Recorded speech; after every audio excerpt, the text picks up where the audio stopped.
Supremo Tribunal Federal decide que responsabilidade por publicação considerada criminosa será das redes sociais. Governo avalia recorrer à justiça contra o Congresso que derrubou o aumento do imposto sobre operações financeiras. Presidente do Senado, Davi Alcolumbre, sanciona projeto criando 18 novas vagas de deputado federal.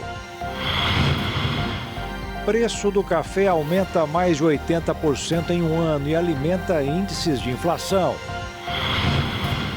Levantamento aponta que o número aumentou ainda mais e o Brasil tem mais celulares do que habitantes. Israel retoma os ataques à faixa de Gaza e provoca mais de 50 mortes em um único dia.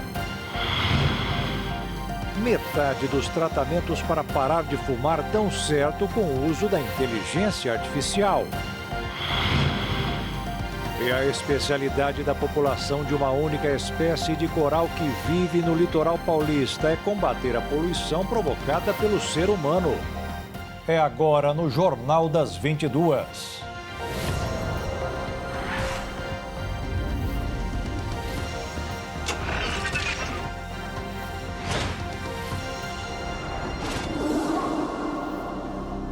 Olá, boa noite. O Supremo Tribunal Federal deu continuidade nesta quinta-feira ao julgamento conjunto de 2 recursos que discutem a responsabilidade civil das plataformas digitais por conteúdos de terceiros. Com 8 votos a 3, a Corte finalizou a análise da constitucionalidade do Marco Civil da Internet. Ontem, o julgamento que discute a responsabilidade civil das redes sociais teve um placar de 8-2. A votação foi suspensa quando faltava apenas o voto do ministro Cássio Nunes Marques. A conclusão dos votos ficou prevista para as próximas nas sessões de hoje, para a proclamação do resultado final. O ministro Nunes Marques entende que o artigo 19 do Marco Civil da Internet, que também estava em pauta, é constitucional e o que não impede que o parlamento possa debater o tema de forma ampla e profunda, o que, aliás, essa discussão é recomendável. Nunes Marques manifestou pela manutenção da atual regra para a responsabilização por conteúdos de terceiros sob o argumento de defender a liberdade de expressão e defendeu que o Congresso se debruce sobre o tema. Ele citou ainda processos de lei em discussão no Legislativo, como, por exemplo, o PL das fake news, destacando ainda que a legislação atual é capaz de regular as plataformas. Os 8 ministros do Supremo Tribunal Federal entendem que, dada a revolução no modelo de utilização da internet, como a utilização massiva de redes sociais e de aplicativos de troca de mensagens, entre outros exemplos, a regra do Marco Civil da Internet, editada há mais de 10 anos, não oferece proteção suficiente aos usuários. Para os ministros Dias Toffoli e Luiz Fux, relatores dos recursos, e Alexandre de Moraes, a exigência de notificação judicial para a retirada de conteúdo ofensivo é inconstitucional. Já os ministros Flávio Dino, Cristiano Zanin e Gilmar Mendes, Carmen Lúcia, o presidente da Corte, Luiz Roberto Barroso, consideram que a norma é parcialmente inconstitucional. Para essa corrente, a exigência deve ser mantida em algumas situações específicas, como aquelas em que a parte ofendida alega ser vítima de crimes contra a honra. O entendimento é de que a retirada por mera notificação de quem se considera ofendido pode configurar censura e comprometer a proteção constitucional à liberdade de expressão. O ministro André Mendonça, por sua vez, entende que a regra é constitucional e que as plataformas têm legitimidade para defender a liberdade de expressão e o direito de preservar as regras de moderação próprias. O ministro Edson Fachin considera que apenas por ordem judicial é possível restringir o conteúdo de terceiros em rede social. O julgamento foi realizado em cima de 2 recursos que analisam a responsabilidade de plataformas digitais sobre danos advindos de postagens de seus usuários, mesmo sem ordens judiciais para a retirada dessas publicações. Portanto, o entendimento é sobre se tais plataformas podem ser condenadas a pagar a indenização por danos morais caso não retirem os posts. Os posts envolvidos são de cunho de discursos de ódio, fake news ou maleficiando terceiros. O presidente do Senado, Davi Alcolumbre, do União Brasil do Amapá, sancionou hoje o projeto aprovado pelo Congresso que derrubou a alta do IOF. Mas o problema continua, porque o governo pensa em recorrer ao STF, porque o Legislativo invadiu o território do Executivo. O governo federal enfrenta um novo impasse fiscal após a derrubada pelo Congresso Nacional dos decretos que aumentavam as alíquotas do IOF. A decisão foi tomada nesta última quarta-feira e representa uma significativa perda de arrecadação para o Executivo, estimada em até 20 bilhões de reais já para 2025. A medida inicialmente publicada em maio previa a elevação do IOF sobre operações de crédito para empresas, remessas ao exterior, compras com cartão em moeda estrangeira e aportes em previdência privada acima de 50 mil. O objetivo era reforçar o caixa do governo e ajustar no cumprimento da meta fiscal zero para este ano. Com a derrubada dos decretos, os percentuais do IOF retornaram ao patamar anterior. Compras internacionais com cartão de crédito voltam a ter alíquota de 3,38% e as remessas para o exterior voltam para 0,38%. O líder do governo no Senado, Jacques Wagner, classificou a votação como traumática e lamentou o rompimento de acordos previamente firmados com o Congresso. Em entrevista para a Folha, o ministro da Fazenda, Fernando Haddad, indicou 3 alternativas em análise para compensar a perda de arrecadação. Então, eu preciso cobrir esse buraco para cumprir as metas que foram estabelecidas pelo próprio Congresso. E para isso eu tenho alguns caminhos conhecidos, que é ou descobrir uma fonte alternativa ou contingenciar mais recursos do orçamento, o que vai necessariamente incluir emendas pelo acordo que foi promovido sob o patrocínio do STF, que resultou numa lei complementar. Segundo Haddad, o aumento do IOF havia sido discutido previamente com as lideranças do Legislativo e o governo acreditava ter um acordo. No entanto, o recuo da base aliada e a articulação para a votação da derrubada do decreto evidenciaram desgastes nas negociações entre os poderes. O ministro afirmou que, se a decisão for considerada inconstitucional pela Advocacia Geral da União, defenderá a judicialização. Segundo Haddad, os juristas do governo consideram a derrubada flagrantemente inconstitucional. E terceiro, questionar a decisão que, na opinião dos juristas do governo, que são até que tiveram muitas vitórias nos tribunais, é flagrantemente inconstitucional. Essa decisão só vai ser tomada e discutida depois que o Congresso, proclamar o resultado, e aí o presidente vai se reunir com seus assessores para deliberar. O governo já discute alternativas de arrecadação. Uma delas é o aumento de taxação sobre apostas, instituições financeiras e rendimentos hoje isentos, como os das LCIs e LCAs. Essas medidas foram reunidas em uma medida provisória que está em análise no Congresso. A ministra das Relações Institucionais, Gleisi Hoffmann, alertou que a derrubada do decreto deve obrigar o governo a ampliar o contingenciamento do orçamento em 10 bilhões de reais, além dos 31 bilhões já bloqueados. Isso pode comprometer programas como Auxílio Gás, Minha Casa Minha Vida, Pé de Meia e outros voltados à população mais vulnerável. Já o líder do PT na Câmara, Lindbergh Farias, afirmou que o corte adicional nos recursos vai prejudicar diretamente os mais pobres. O impacto também pode atingir as emendas parlamentares que compõem parte expressiva da base de apoio político do governo no Legislativo. Semanas antes da votação, o presidente da Câmara, Hugo Mota, afirmou que o Brasil não precisa mais de impostos e que a medida teve rejeição expressiva dos deputados, mesmo entre aliados do governo. Apesar do revés, Haddad destacou que a economia segue sob controle e que o Congresso, na maioria dos casos, tem contribuído com as pautas do governo. A previsão do governo agora é divulgar em 22 de julho o novo relatório bimestral de receitas e despesas, quando deverão ser anunciadas as medidas para reequilibrar o orçamento. A proposta de revisão das isenções fiscais, que previa corte de 10%, também foi adiada para agosto. Se o assunto é arrecadação, o governo tem o que comemorar. De janeiro a maio deste ano, os cofres públicos receberam 1 trilhão e 200 bilhões de reais, um recorde.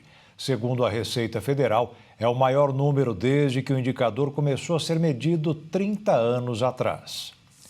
E a polícia do Rio de Janeiro iniciou nesta quinta-feira a demolição de 3 prédios construídos irregularmente na Rocinha, na zona sul da cidade, que serviam de esconderijo para bandidos do Comando Vermelho. A ação contou com o apoio do GAECO, do Ministério Público e da Polícia Civil do Estado do Ceará. De acordo com as investigações, os prédios, que tinham entre 2 e 7 andares, serviram de abrigo para integrantes do Comando Vermelho do Ceará, que foram alvo de uma ação integrada do Ministério Público do Rio de Janeiro, do Ministério Público do Ceará e da Polícia Militar do Rio no último dia 31 de maio. No mesmo dia, a ação conjunta dos Ministérios Públicos dos 2 estados, das Secretarias de Segurança e da Polícia Militar Fluminense localizou 2 mansões e 2 prédios destinados a hospedar 110 criminosos cearenses. Na ocasião, foram cumpridas ordens judiciais de prisão e de busca e apreensão contra chefes do tráfico cearense que se escondiam no Rio de Janeiro. Segundo um dos promotores do GAECO do Ceará, é possível que eles recebam treinamento dos criminosos da Rocinha, inclusive para conhecer os caminhos que percorrem na mata por trás da comunidade. Pela floresta, os bandidos podem chegar a áreas nobres da Zona Sul, como a Gávea, o Jardim Botânico e outros bairros da região. As construções foram erguidas na localidade conhecida como Dionéia, em uma área de aproximadamente 2.000 metros quadrados. Elas apresentavam um risco de desabamento após o desmatamento de uma encosta. Os imóveis possuíam acabamento interno de alto padrão, incluindo piscina e área gourmet. Cálculos feitos por engenheiros da Prefeitura do Rio estimam que as obras, realizadas sem licença ou autorização municipal, custaram cerca de 6 milhões aos responsáveis. E veja a seguir, presidente do Senado, Davi Alcolumbre, sanciona projeto criando 18 novas vagas de deputado federal. E o preço do café aumenta mais de 80% em um ano e alimenta índices de inflação.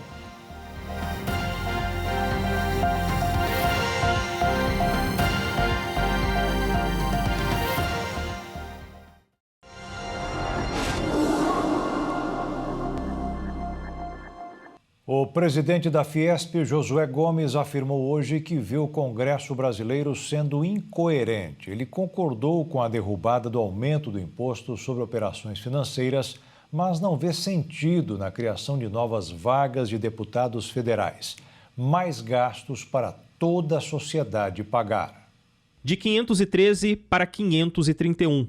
Após a aprovação do Senado no projeto de lei complementar que amplia o número de deputados federais, esse novo número passa a valer a partir das eleições de 2026. O texto, que havia sido aprovado na Câmara em maio, sofreu alterações durante a tramitação no Senado e, por isso, retornará para nova deliberação pelos deputados. Apesar das medidas de contenção, o aumento de cadeiras na Câmara também impactará as Assembleias Legislativas Estaduais, já que o número de deputados estaduais é proporcional à representação federal. Isso deve resultar na criação de ao menos 30 novas vagas estaduais com um impacto fiscal considerável. A Constituição define que para cada deputado federal, os estados tenham até 3 deputados estaduais, respeitando limites e fórmulas específicas. Segundo a direção-geral da Câmara, os recursos para absorver os novos parlamentares já estão previstos no orçamento da Casa e não será necessário romper o teto de gastos. No entanto, os gastos serão permanentes, com impacto fiscal recorrente, incluindo salários,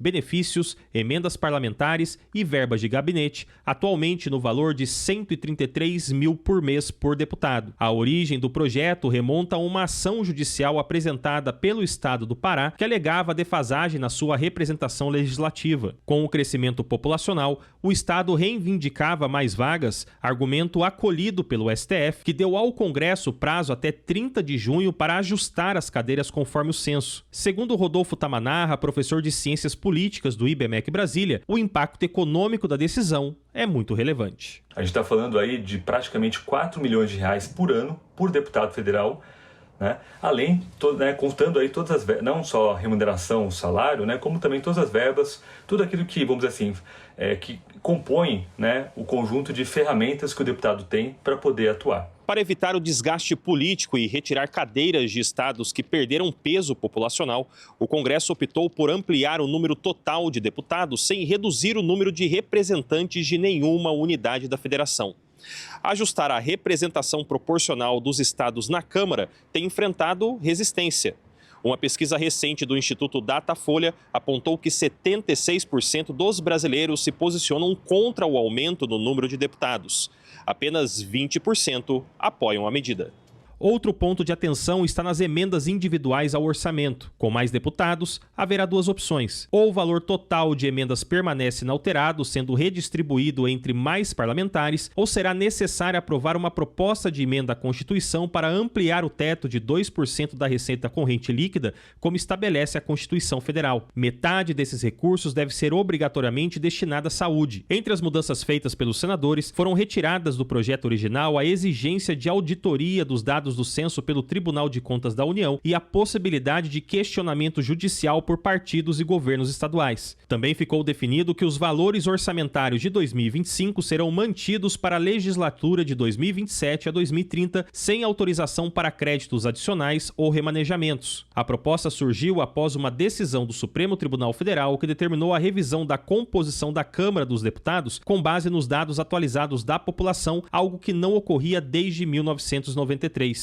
A Constituição estabelece que cada estado tenha entre 8 e 70 representantes e a nova distribuição foi feita com base no censo mais recente. De acordo com o projeto, 3 estados seriam contemplados com as novas vagas. Entre eles, Pará e Santa Catarina ganhariam 4 cadeiras cada, Amazonas, Mato Grosso e Rio Grande do Norte, 2, e Ceará, Goiás, Minas Gerais e Paraná, 1 cada. No contexto internacional, o número de deputados no Brasil está dentro da média. Países como Reino Unido, França, Alemanha e Itália têm mais parlamentares proporcionalmente, embora com populações menores. Porém, o custo do legislativo brasileiro chama atenção. Um estudo de 2022 realizado por pesquisadores de universidades do Brasil e dos Estados Unidos revelou que cada parlamentar brasileiro custa quase 24 milhões de reais por ano ao contribuinte, fazendo do Congresso Nacional um dos mais caros do mundo. O interessante é que, se for levado realmente em consideração, como deveria ter sido feito pelo Congresso, esse critério populacional, a gente também teria estados em que você teria um número menor de deputados do que eles têm hoje.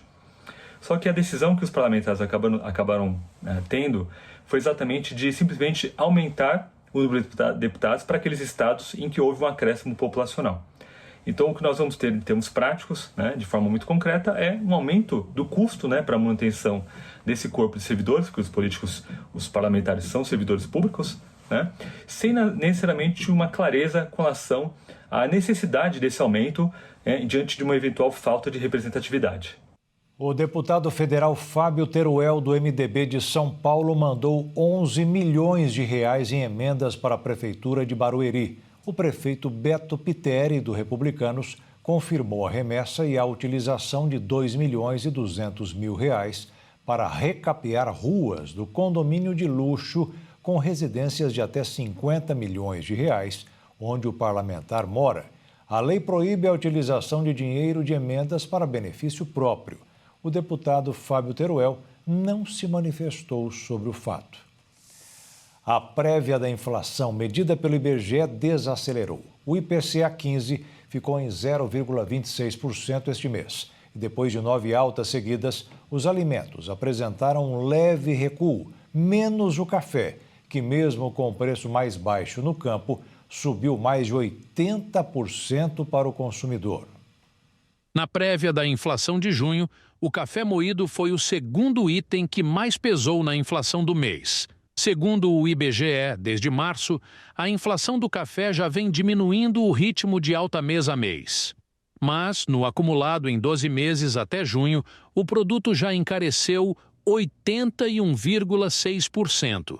Já no campo, a cotação média mensal do café arábica, que é o mais consumido e produzido no Brasil, caiu 17% em junho em relação a fevereiro, quando o preço bateu recorde na série histórica do Centro de Estudos Avançados em Economia Aplicada.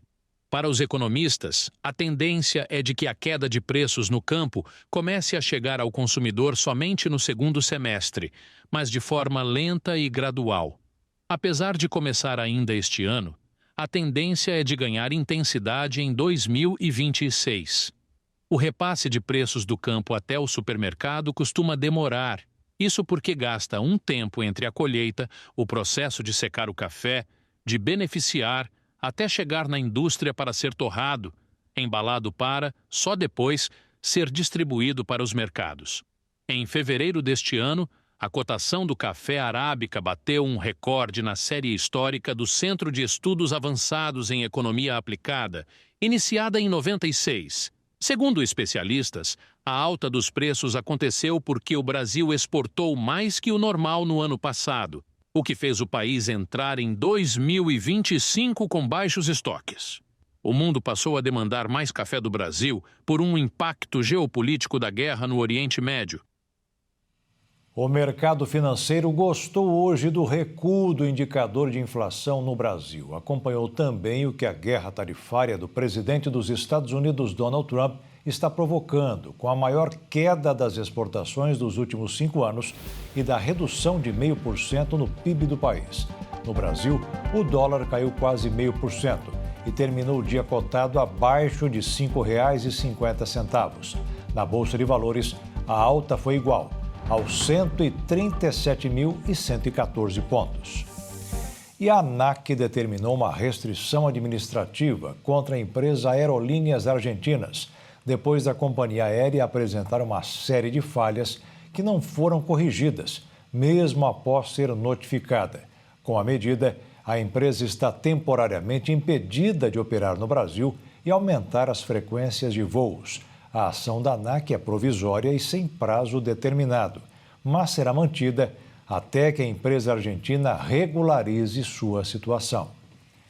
A Polícia Federal deflagrou na manhã de hoje a Operação Descargo, com o objetivo de desarticular uma organização criminosa responsável por trazer para o Brasil produtos eletrônicos de alto valor de forma clandestina, sem o pagamento dos tributos devidos. De acordo com a Polícia Federal, os produtos eram adquiridos nos Estados Unidos e enviados ao Uruguai. A partir daí, eles entravam no Brasil através de rotas clandestinas na fronteira com o Rio Grande do Sul. Depois, as mercadorias eram distribuídas para o resto do país usando empresas de fachada. As investigações tiveram início em 2020. De lá para cá, foram realizadas diversas apreensões de cargas que entraram no Brasil irregularmente. Apenas na região central do Rio Grande do Sul, foram 4 apreensões, totalizando mais de 21 milhões de reais. Na operação desencadeada hoje pela manhã, foram cumpridos 17 mandados de busca e apreensão. As ações ocorreram no Distrito Federal e nos estados do Rio Grande do Sul, de Santa Catarina e da Bahia. A Justiça Federal determinou medidas cautelares contra 11 investigados, incluindo a proibição de contato entre eles, o comparecimento periódico em juízo e o recolhimento de passaporte. Para garantir aos cofres públicos o ressarcimento dos valores dos impostos que não foram pagos, a Justiça autorizou o bloqueio de até 30 milhões de reais em contas bancárias e o sequestro de 7 imóveis. Também foram apreendidos 21 automóveis e 5 embarcações. Os investigados poderão responder pelos crimes de descaminho, associação criminosa e lavagem de dinheiro. A produção mundial de cocaína há 2 anos passou de 3.700 toneladas. A Colômbia foi a principal responsável pelo aumento deste mercado, que contaminou 25 milhões de pessoas. No Dia Mundial sobre Drogas, o Escritório das Nações Unidas sobre Drogas e Crimes, UNODC na sigla em inglês, destacou que a instabilidade global agrava custos sociais, econômicos e de segurança do problema mundial das drogas. Em um comunicado, o escritório disse que a produção, as apreensões e o uso de cocaína atingiram novos recordes em 2023, tornando a cocaína o mercado de drogas ilícitas de crescimento mais rápido do mundo. A cocaína continua como a substância que mais cresce no mundo, à medida que a produção da Colômbia aumenta junto com os usuários na Europa e nas Américas do Norte e do Sul. Segundo o escritório, a produção ilegal global aumentou cerca de 1/3, atingindo um recorde de mais de 3.708 toneladas, devido ao crescimento na área dedicada ao cultivo ilícito de folhas de coca na Colômbia. Estima-se que a produção foi cerca de 50% maior do que em 2022.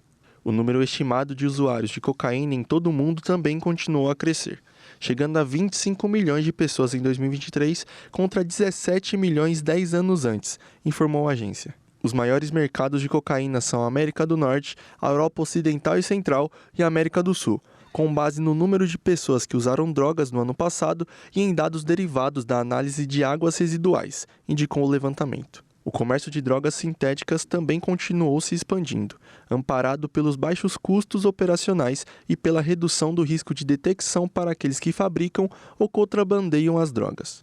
As principais substâncias encontradas foram os estimulantes do tipo anfetamina. As apreensões atingiram um recorde em 2023 e foram responsáveis por quase metade de todas as apreensões globais de drogas sintéticas, seguidas por opioides sintéticos, incluindo fentanil, destacou a agência. E veja a seguir, o levantamento aponta que o número aumentou ainda mais e o Brasil tem mais celulares do que habitantes. Israel retoma os ataques à faixa de Gaza e provoca mais de 50 mortes em um único dia.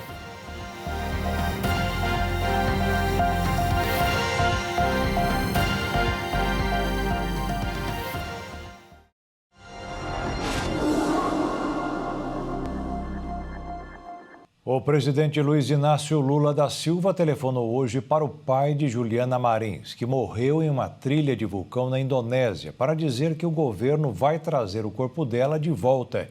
Estas caminhadas são arriscadas. No Rio de Janeiro, por exemplo, muitos locais exigem cuidado. As trilhas do Rio de Janeiro, conhecidas por suas paisagens deslumbrantes e pelo apelo ao turismo de aventura, têm registrado um aumento expressivo no número de resgates nos últimos meses. Dados do Corpo de Bombeiros apontam que o atendimento em áreas de mata, montanhas e cachoeiras cresceram 66% nos últimos 5 primeiros meses de 2025 em relação ao mesmo período do ano passado. Foram 90 ocorrências neste ano, contra 54 em 2024. Os casos mais frequentes se concentram em trilhas e florestas, que passaram de 26 para 60 registros. Já os resgates em encostas e montanhas somaram 29 chamadas, enquanto em cachoeiras foram 9 atendimentos, quase o dobro do ano anterior. Na capital fluminense, locais como a Pedra da Gávea, o Parque Nacional da Tijuca, o Corcovado e a região de Barra de Guaratiba estão entre os mais recorrentes nas operações de socorro. O crescimento nas ocorrências está relacionado, segundo especialistas, ao aumento da popularidade do ecoturismo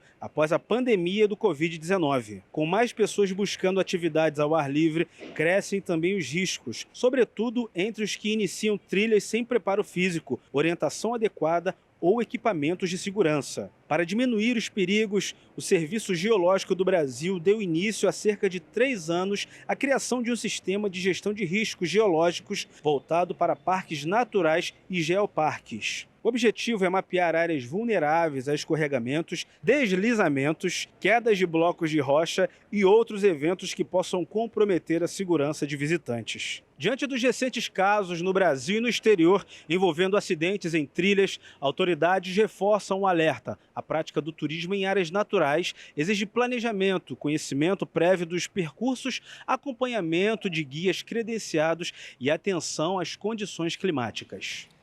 Os passeios de balão em Praia Grande, município de Santa Catarina, tiveram 70% de cancelamento após o acidente que resultou na morte de 8 pessoas. A prefeitura admitiu que não fiscaliza as atividades de balonismo da cidade.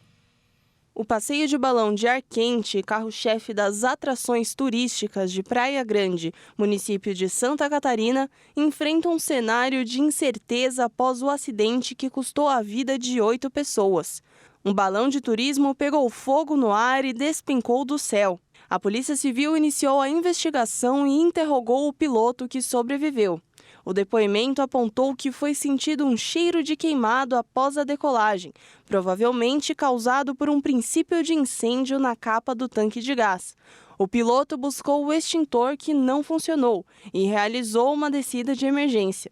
12 turistas pularam do cesto e foram salvos, mas a redução do peso fez o balão subir novamente, ocasionando o acidente.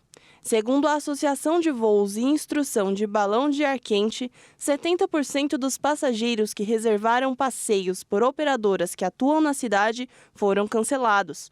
O município de Praia Grande tem pouco mais de 8 mil habitantes e a atividade é responsável por pelo menos 400 empregos. O passeio de balão passou a ser oferecido aos turistas em 2016, que pagam em média R$ 580 por 40 minutos. Mais de 400 mil voos foram realizados desde então. O Ministério do Turismo e a Prefeitura de Praia Grande admitiram que não realizam nenhum tipo de fiscalização sobre o balonismo.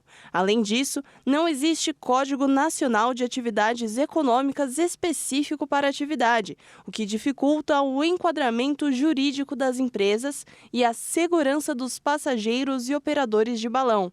Segundo a Agência Nacional de Aviação Civil, não existe empresa de balão certificada para atuar de forma comercial.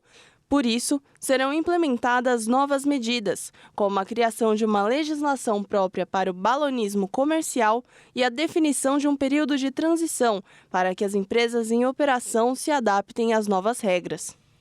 Um estudo conduzido pela Fundação Getúlio Vargas concluiu que existem 272 milhões de celulares em uso no país, mais do que o número de habitantes. A 36ª edição do Estudo Anual do Centro de Tecnologia de Informação Aplicada da Escola de Administração de Empresas de São Paulo, da Fundação Getúlio Vargas, a FGV, divulgou nesta quinta-feira que existem 502 milhões de smartphones e computadores em uso no país. Os smartphones representam a maior parte desses dispositivos, com 272 milhões de unidades, o que equivale a 54% do total. O levantamento ainda indica que o país está acima da média global no consumo de aparelhos móveis, mas atrás dos Estados Unidos. O Brasil tem uma média de 2,4 dispositivos digitais por habitante. Atualmente são 460 milhões de aparelhos em uso no Brasil. De acordo com o professor Fernando Meirelles, responsável pela pesquisa, em 2024 a venda de computadores registrou crescimento de 5% em relação ao ano anterior, cerca de 12,6 milhões de unidades. O estudo concluiu que o Brasil continua no patamar de um computador em média para cada habitante. Por aqui, são vendidos uma média de 2,2 celulares para cada TV. O número já foi maior. Em 2020, a relação era de 4 celulares para cada televisão. O país fica abaixo da média global, que comercializa cerca de 4 celulares por cada TV. A pesquisa também acompanhou o mercado dos fabricantes de 30 categorias de software.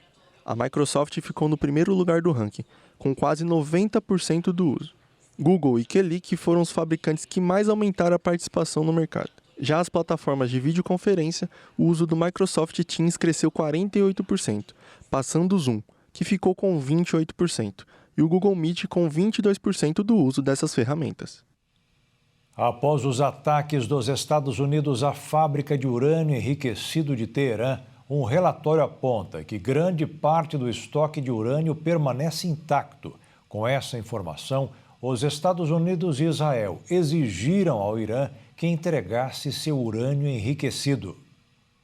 As novas informações colocam em dúvida a afirmação do presidente dos Estados Unidos, Donald Trump, de que o bombardeio americano havia acabado com o programa nuclear do Irã. De acordo com o relatório de inteligência que sinalizou que o estoque de urânio enriquecido de Teherã, que é de 408 quilos, não estava concentrado apenas na instalação nuclear de Fordon, no momento do ataque americano, e que foi distribuído para várias outras localizações do país.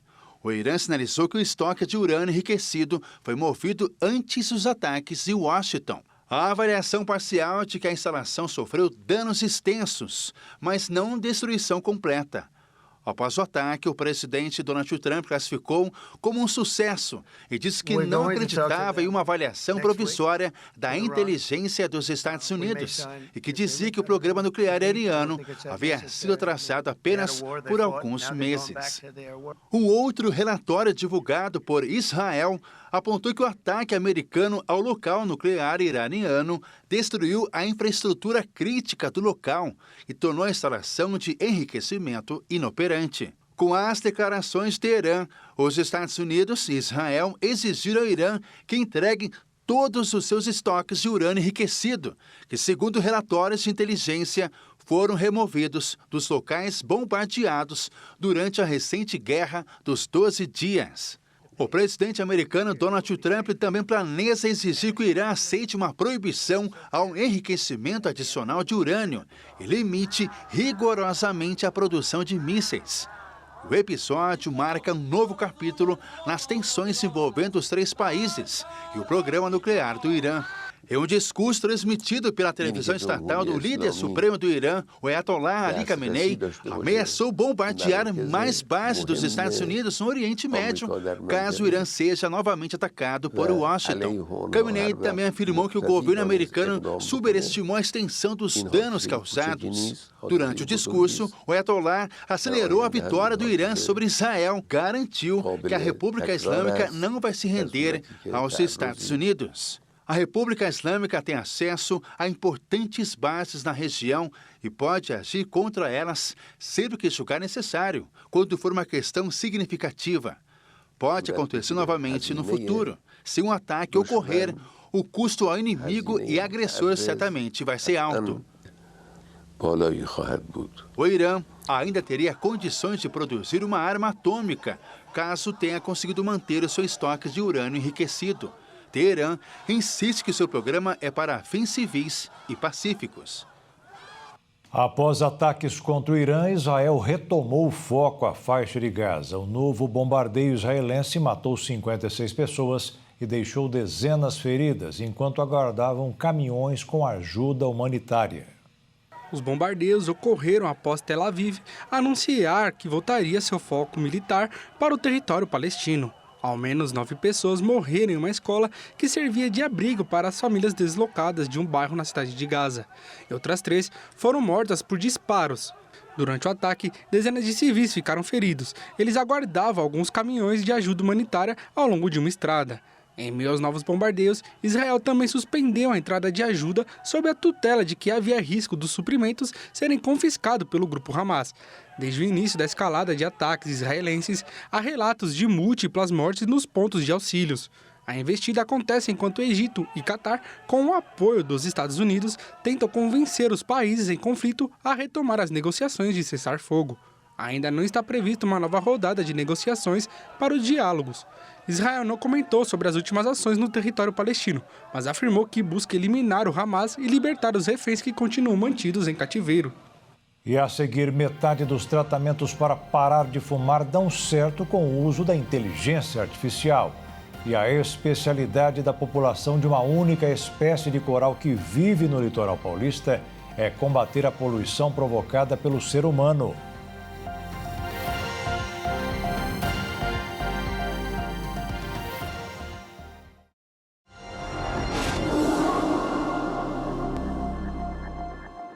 O vício do tabaco é um dos vícios que exigem luta maior para serem abandonados. Mas surgiu uma parceria nessa luta, basta querer. É a inteligência artificial que começou a apresentar bons resultados.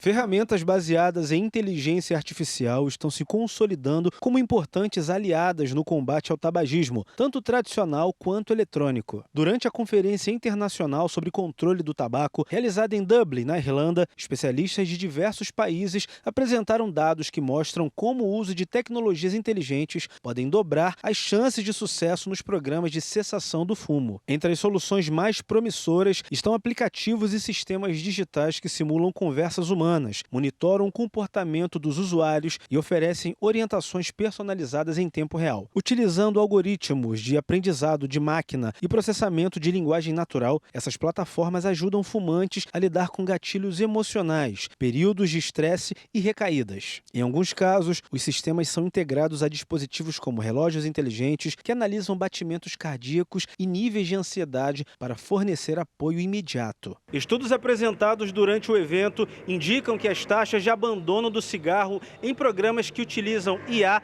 podem chegar a 50%, superando os índices obtidos por métodos convencionais. Na China, por exemplo, um projeto piloto com 272 participantes registrou resultados significativamente mais eficazes no grupo que recebeu intervenção digital personalizada.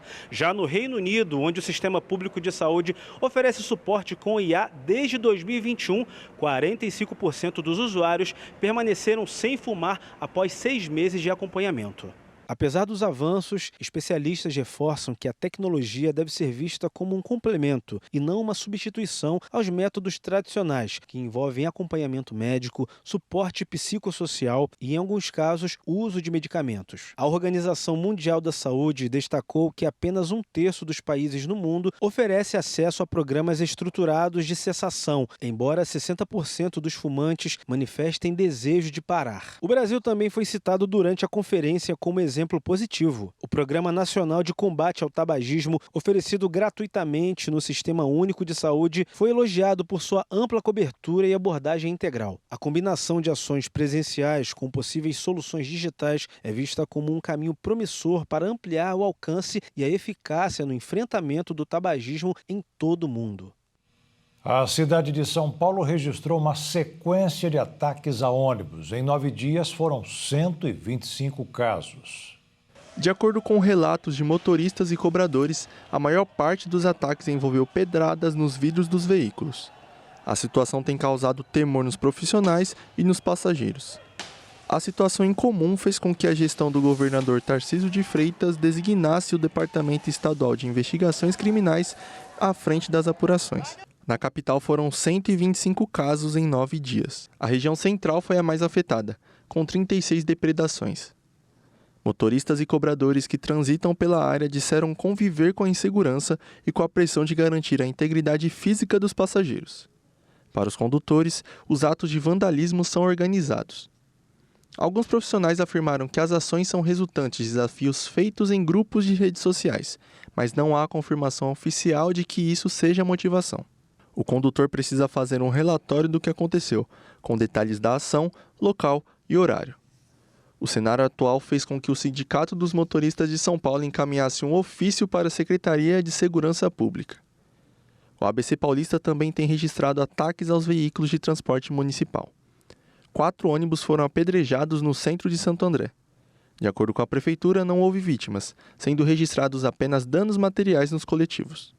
Já em Diadema, um homem foi preso após atacar 6 ônibus. São Bernardo também registrou um caso. Um movimento de depredação semelhante ocorreu em agosto de 2018. 34 ônibus foram atingidos em 3 dias por bolas de gudes e pedras. No entanto, foi algo restrito ao bairro de Cidade Tiradentes, na Zona Leste.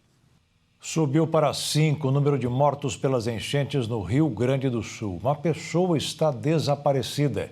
As tempestades já atingiram mais de 150 municípios. O anúncio foi feito pela Defesa Civil. A vítima é um homem de 71 anos que foi encontrado em um córrego no município de Veracruz, localizado no Vale do Rio Pardo. Ao que tudo indica, ele morreu afogado. A primeira morte causada pela chuva no território gaúcho aconteceu em Candelária. Uma mulher de 54 anos morreu após o carro em que ela estava ter sido arrastado pela correnteza. De acordo com o Corpo de Bombeiros, ela estava acompanhada do marido, um homem de 65 anos que continua desaparecido. Ao todo, 155 municípios reportaram danos ou intercorrências em razão das intensas chuvas que causaram inundações, deslizamentos de terra, prejuízos à moradia, rodovias e estruturas de mobilidade urbana. Mais de 1.000 pessoas estão em abrigos e outras 9.000 desalojadas. Ao todo, 25 cidades decretaram situação de emergência e o município decretou estado de calamidade pública. Nesta quarta-feira, o governo anunciou a liberação de R$4 milhões para atender as mais de 2.000 famílias atingidas pela tempestade. Cientistas descobriram a especialidade de uma única espécie de coral do arquipélago de Alcatrazes, no litoral sul de São Paulo. Combater a poluição e o aquecimento global. É o que os corais precisam do carbono para formar o seu esqueleto e por isso ficam com ele.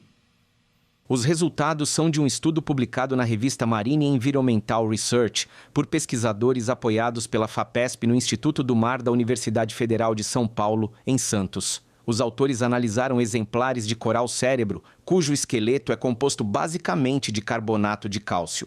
Por meio de imagens de tomografia computadorizada, os pesquisadores calcularam a taxa de crescimento anual das colônias. Estimaram, então, a produção de 170 toneladas de CaCO3 por ano. O carbonato de cálcio é composto pelos elementos cálcio, oxigênio e carbono. este último também encontrado ligado ao oxigênio, formando o gás carbônico CO2, que contribui para o efeito estufa quando lançado na atmosfera como resultado da queima de combustíveis fósseis. Segundo os pesquisadores, com esses dados, acumulados entre 2018 e 2023, foi possível estimar a produção de carbonato de cálcio e, consequentemente, quanto de carbono eles armazenam e impedem de serem lançados na atmosfera a cada ano. Para saber a produção total de carbonato de cálcio de todas as colônias de coral cérebro do arquipélago, os pesquisadores precisavam conhecer a área ocupada pela espécie no leito marinho. Nessa fase, entrou uma coautora do estudo, Mônica Andrade da Silva, que havia realizado justamente esse levantamento usando técnicas sonográficas de mapeamento do fundo marinho, como parte de seu mestrado na mesma instituição com bolsa da FAPESP, recifes de coral tropicais, como os de Abrolhos e de Fernando de Noronha, possuem taxas de produção de carbonato de cálcio similares às encontradas na área estudada pelos autores. Ainda não se sabe, no entanto, por que os corais de alcatrazes não se acumulam para formar recifes no entorno das ilhas. Uma hipótese é que os corais tenham chegado há relativamente pouco tempo na região subtropical, entre 2.000 e 3.000 anos, e por isso não tiveram tempo para formar estruturas maiores. Outra explicação pode ser a maior incidência de tempestades na região, que destroem as colônias de tempos em tempos e não permitem um grande acúmulo a ponto de formar recifes. O trabalho revela como o sequestro de carbono pode ser mais um importante serviço ecossistêmico prestado pelo Refúgio da Vida Silvestre do Arquipélago de Alcatrazes, como é chamada a Unidade de Conservação Marinha. O mais conhecido é a proteção de espécies, muitas com valor pesqueiro. Os trabalhos do grupo da Unifesp estão mostrando ainda que, além dos corais, o carbonato de cálcio está presente em grandes quantidades nos sedimentos da ilha principal de Alcatrazes. O resíduo da quebra, tanto de esqueletos de corais quanto de estruturas de outros organismos, como conchas de moluscos, se deposita no fundo do mar e pode permanecer ali por séculos ou mesmo milênios. E o Jornal das 22 termina aqui. Uma boa noite para você. E fique na paz. Tchau.